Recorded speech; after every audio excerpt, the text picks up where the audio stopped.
Hello, and welcome to Change the Face of Yoga, teaching toddlers through golden oldies. I'm very excited to be talking to lots of yoga teachers who will explain their passion for teaching yoga to students with different ages, physical fitness levels, wellness levels, and different goals. They will explain the benefits of yoga for these students and will be including teacher tips and pose modifications.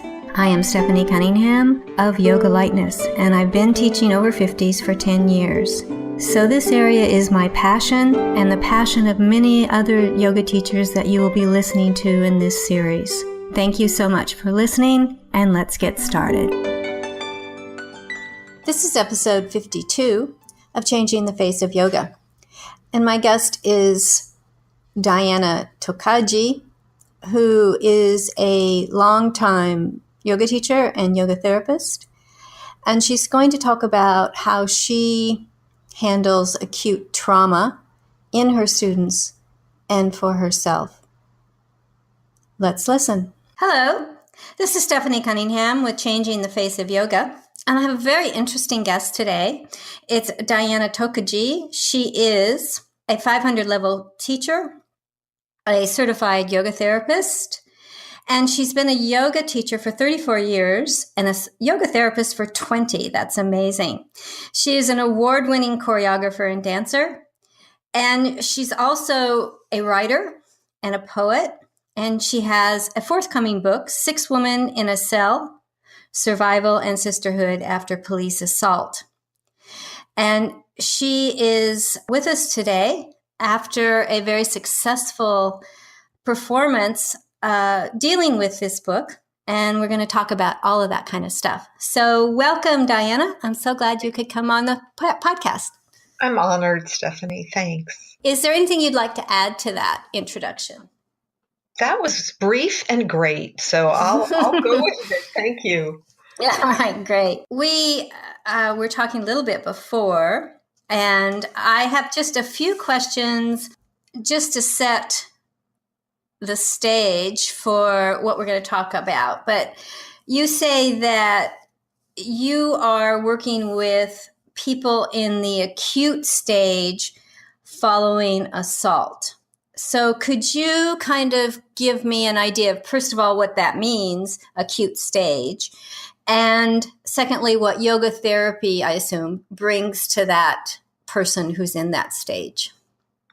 That's a great question because, an acute stage can surface at kind of any point in somebody's life.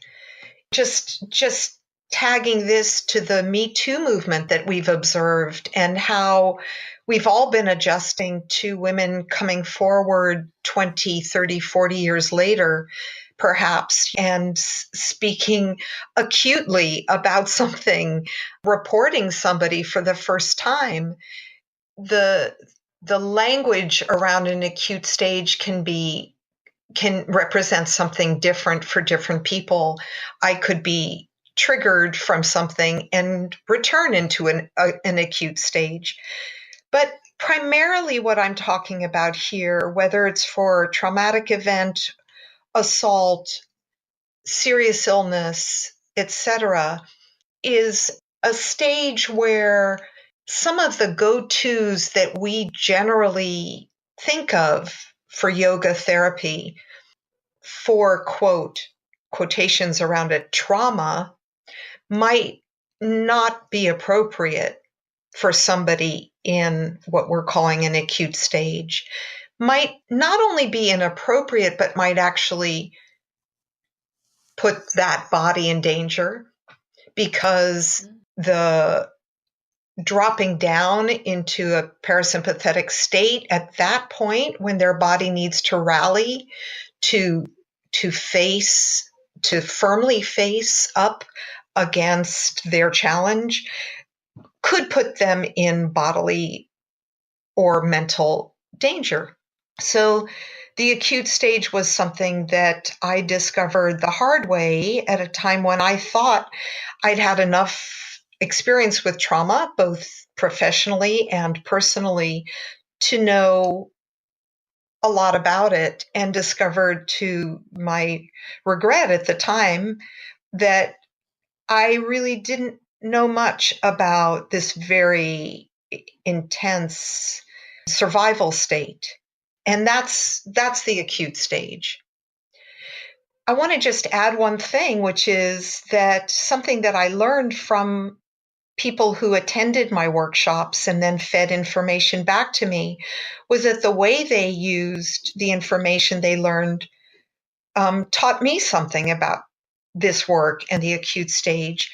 So, for example, a therapist who came back to me and said, the next week when I worked with my cancer, a woman who is a victim of cancer, is how she perceives herself.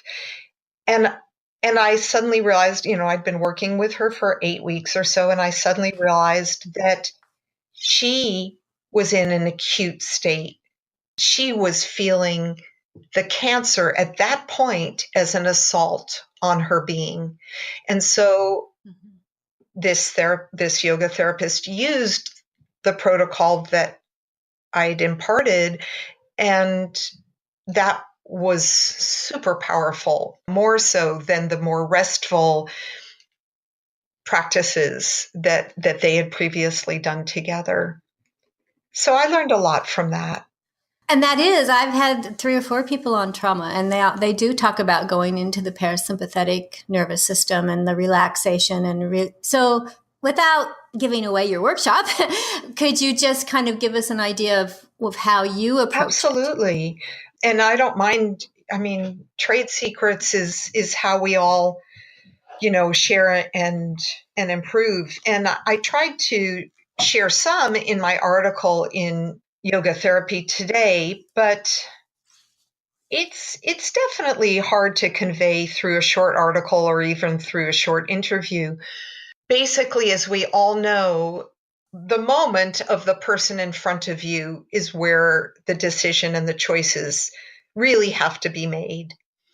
But within that, a lot of times our go-to for PTSD and for trauma has to do with relaxation, bringing the person closer to what we consider is their homeostatic state. My experience with the state of survival is that it's legitimate in and of itself as the right state for that body to be in.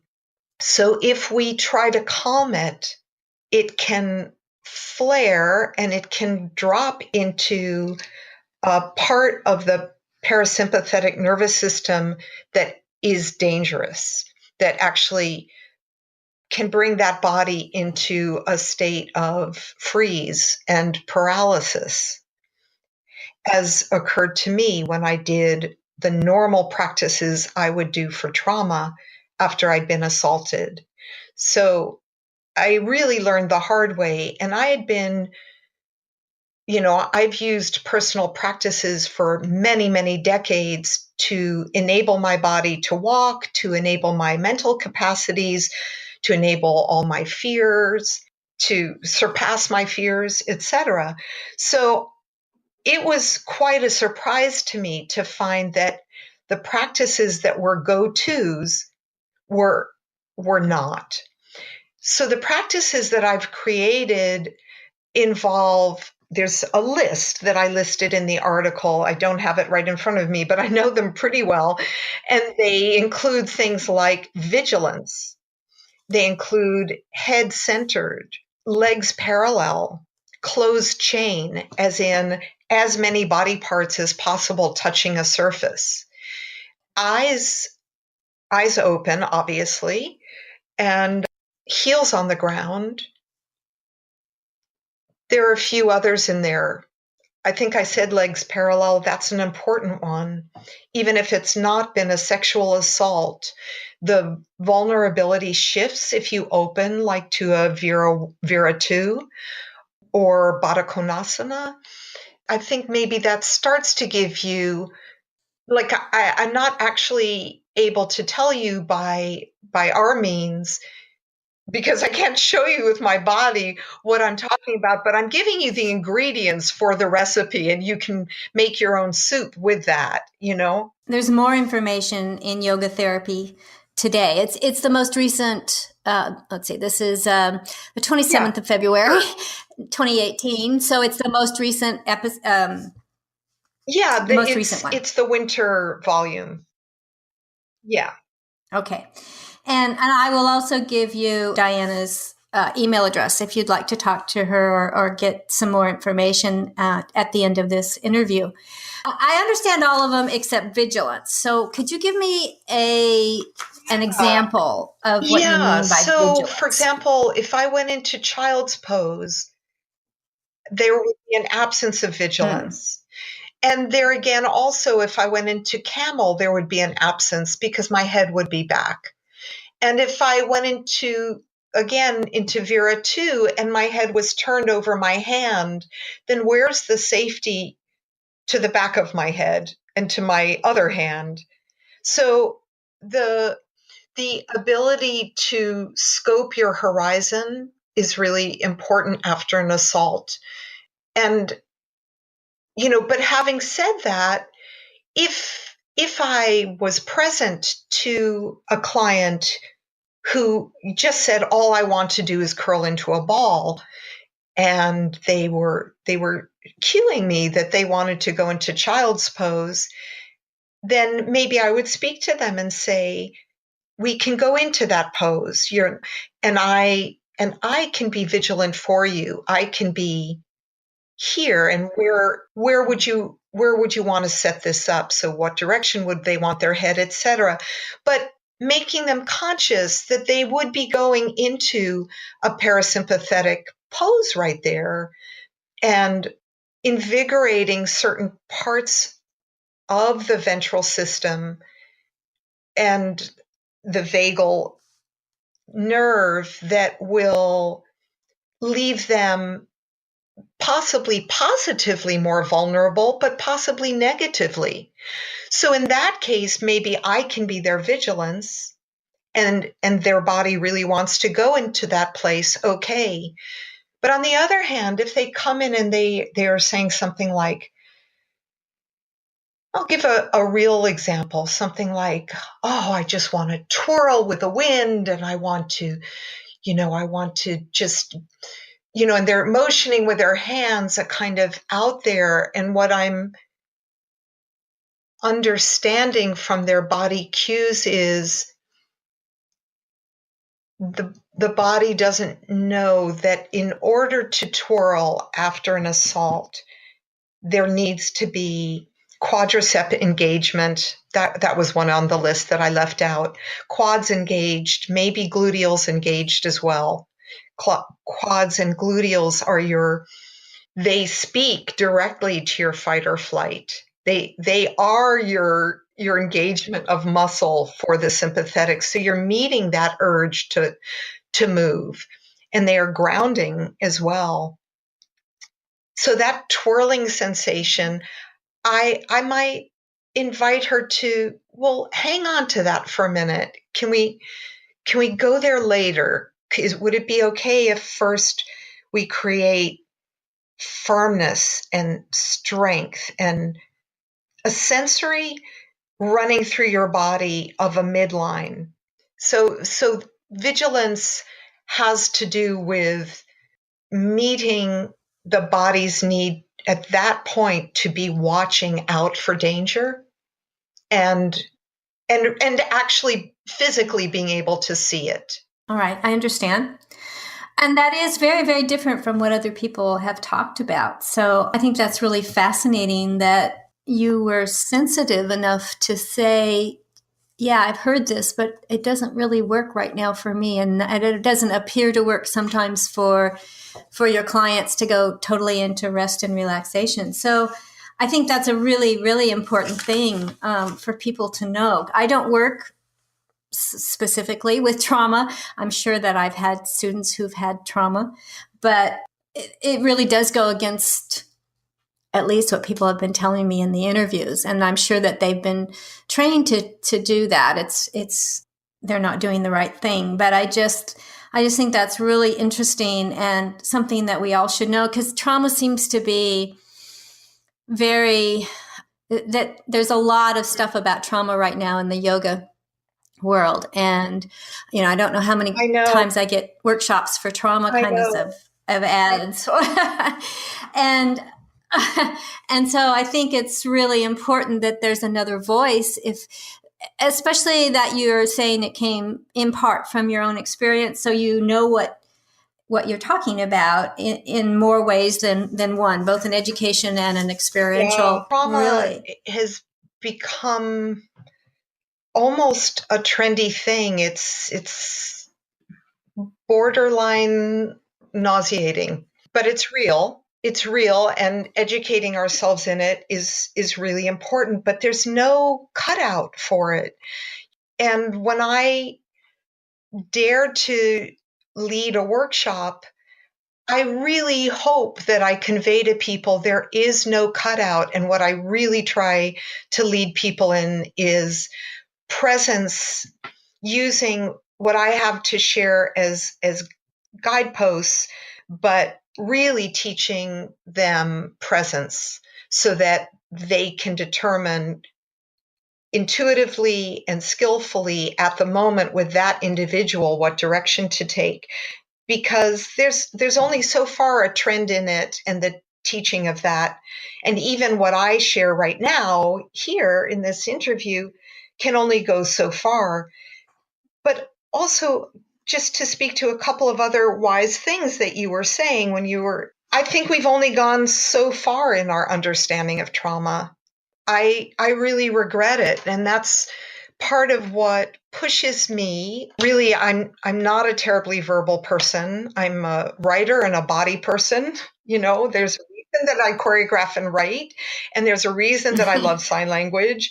And all those are that I don't really like being in front of people, and I don't really like speaking, but it's pushed me out of my comfort zone because I came to feel that part of how we're looking at people is disrespectful of the body's response to trauma, the body's response to an assault, that it's almost insulting to the value of the sympathetic nervous system, and meeting that systemic response with respect means, like almost homeopathically, returning to that person in front of us the remedy that their own body is producing.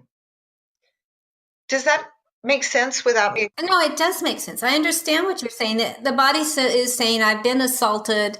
We're trying to heal. I need to move to do that for whatever reason. And yet we're saying, oh, no, you should lay down and rest. And I think that I hadn't thought of that before, but you're right. It is presence, isn't it? It is saying the body says it needs to do that. How can I assist that? Instead of saying, no, I learned in my training that you do this. So yeah, I understand that. That's very helpful, I think. As I said, I don't work with people who are in acute phase of trauma that I'm aware of. And so I haven't a lot of experience to go with that. It gives us another frame to consider and another way that our brain works. And I don't think I'm alone in this revelation. I've begun to see it more and more out there. I did feel alone in it in yoga therapy for quite a bit. And quite frankly, one of the things I mention in my book is that I didn't seek out help from a yoga therapist because I didn't feel that our field necessarily understood this. Their understanding was more, like we said, in the restoratives, which I'm trained in, and the pranayama, etc. I have a quote here from you, and I think it's very insightful. And you say, I teach courage, physically and emotionally. I always reject shame, and I offer specific, directive cues to rally muscle as well as mind support. And I think that's very interesting way to look at it. So I'm sure that if one has been assaulted, it does take courage, because I think fear could be almost overwhelming at and times. You need executive function to deal with the aftermath of an assault. There's legal, there's medical, there's relationship, there's some serious stuff that you have to face that in your best state of mind and body you wouldn't want to be up against. Not to mention the potential that your assaulter, or plural, themselves may still be putting you at risk, whether it's a former partner of yours, or in my case, it was police. So there's a lot of fear going on, and your body has, I was going to say, I don't know, I'm looking for the right word. Your body's been traumatized, but it's beyond that. There's been what is the word I'm looking for? It's like a fissure, a rupture of your being. So one of my last metaphors, but the metaphor that I use and I show them visually when I'm leading a workshop, is the rupture, like a deep skin wound. So when there's this rupture of your skin, and it's not just a Band-Aid kind of thing, it's really serious, and that, there's a separation of fibers that are not easily going to merge back together. You don't open that wound, because that rupture is in danger. It's open to the air now, and it shouldn't be. It's raw. So the direction that you have to go is one of imposing strength upon that area, in the sense of imposing being held together. You have to somehow bridge it together in a way that might be inorganic seeming, right? Like your body might want to just go and crawl into a hole, or like your cat, when a cat is sick, it's really confusing to us humans. A cat goes into the darkest corner where no one can find her and hibernates to die. And you have to intervene. And that's what it's like. Mm-hmm. The body wants to leave this earth after an assault. And there has to be an intervention that somehow from the outside, just like you to your cat, has to come in, impose yourself, and be the medic, the first responder to that. And so again, with that image of the rupture, if you imagine in our physical language as yoga therapists, coming to the body, you're not going to expand that body, because that rupture will open. You're not going to breathe that body and have that person be restful and stretch out. Even child's pose is a stretching out, in the sense of the fibers of the muscles. You're going to be encapsulating the very skin. The feeling of the arms and the legs and the pelvis is going to need a feeling of moving inward, so that this sense of midline that has just become completely disjointed, it's like you've just taken jacks, and you've shaken the jacks and just tossed them in the air. You have to bring it closer together so your hand can gather them. And so in a sense, you're creating a binding for this body, but not literally, of course. You wouldn't want to do that. But the sense from within that, in this case, woman, of the midline, and doing poses or actions, maybe it's just marching in place to feel the feet pound the earth, has a quality of staying power and of I am still here on the earth, not leaving. You said that you were creating and I'll add this, metaphorical binding of the body to bring the sides of that wound closer together to have the healing occur. This concludes part 1 of Diana's interview about acute trauma. If you'd like to contact Diana, her email is dianatokaji@gmail.com. And her Facebook is diana.tokaji.1 at facebook.com.